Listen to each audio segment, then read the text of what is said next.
एक बूढ़ी औरत थी और उसका एक ही बेटा था, इकलौता।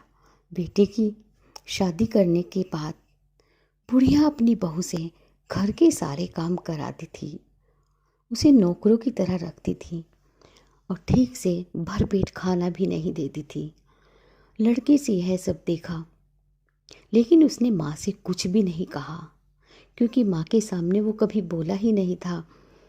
बहुत सोच विचार के बाद एक दिन लड़के ने माँ से कहा, माँ, मैं विदेश जा रहा हूँ।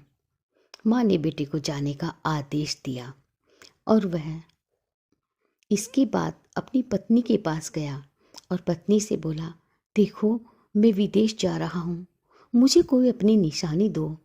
इतनी बात सुनकर वह पति के चरणों में गिर पड़ी और रोने लगी और उसने गोबर से सने अपने हाथों से अपने पति के जूतों पर छाप छोड़ दी और इस तरह वह घर की यादों को सहेजे विदेश चला गया।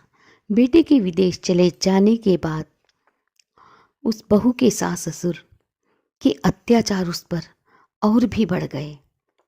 एक दिन बहू उदास होकर मंदिर गई। वहाँ पर उसने देखा कि कुछ महिलाएं पूजा कर रही हैं। उन्होंने महिलाओं से उस व्रत के बारे में पूछा तो महिलाओं ने कहा कि हम संतोषी माता का व्रत कर रही हैं। तब उस बहू ने पूछा कि संतोषी माता का व्रत क्या होता है?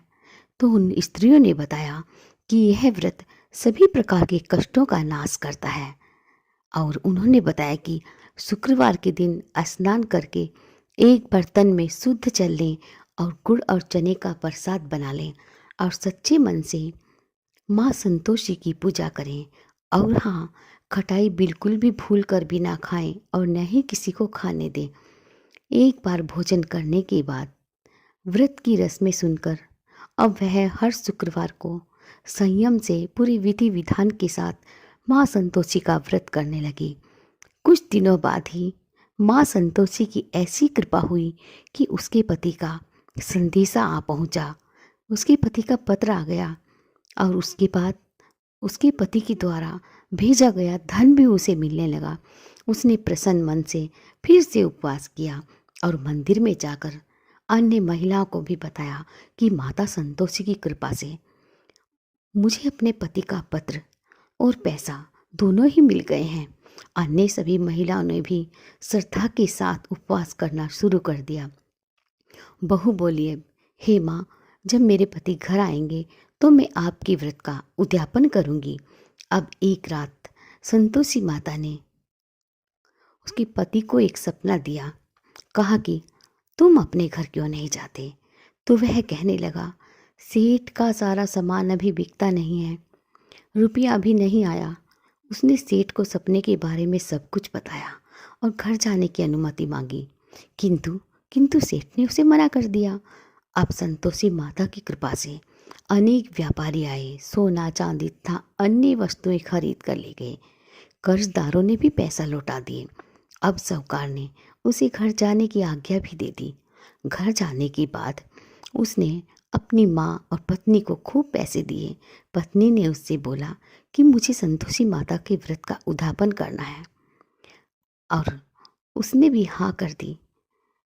तो उस बहू ने सभी को आमंत्रित किया और उद्यापन की सारी तैयारी की।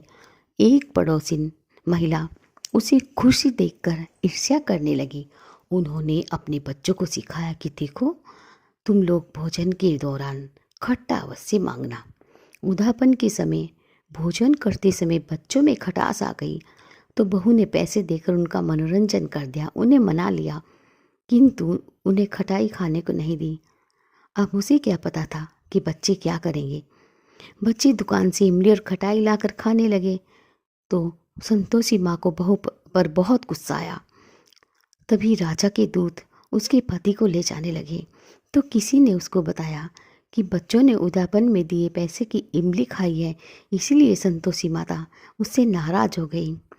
इस पर उस बहू ने दुखी होकर अपने मन में फिर से व्रत रखने का संकल्प लिया और संकल्प के बाद जैसे ही वह मंदिर से बाहर आई तो उसके पति उसके रास्ते में आते दिखाई दिए।